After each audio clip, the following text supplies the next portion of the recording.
Hi, welcome to this week's top news stories from the North American Office of Steel Business Briefing in Pittsburgh, Pennsylvania.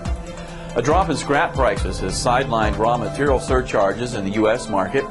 The development pushed rebar prices down by $23 a ton, but Nucor offset the decline with a base price move.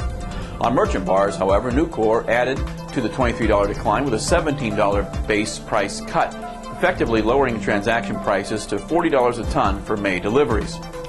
U.S.-wide flange beam producers cut list prices by $154 a short ton to better align them with actual transaction prices. The list prices have been eroding due to domestic mill discounts and rebate programs as well as import competition. Sheet prices continue to ratchet down, now at about $400 to $440 per short ton for hot-rolled coils. Nevertheless, buyers believe that when the market rebounds, the change will happen suddenly. It's going to bust open and everyone's going to run to the mill at the same time, said a service center executive.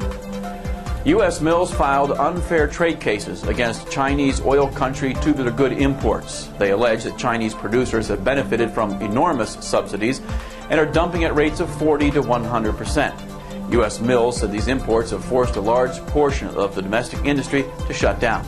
Steel importers group AIIS called the trade cases ill-advised.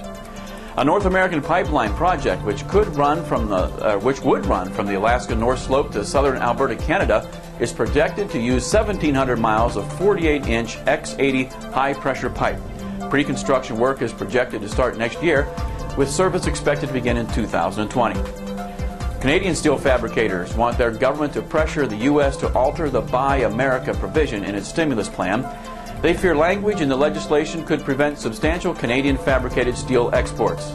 Canada exports more than $1 billion worth of fabricated steel to the U.S. each year. That's this week's headlines from North America. For all of today's news every day, click over to Steel News on the homepage. Whether it's local or global, news or prices, Steel Business Briefing has the latest.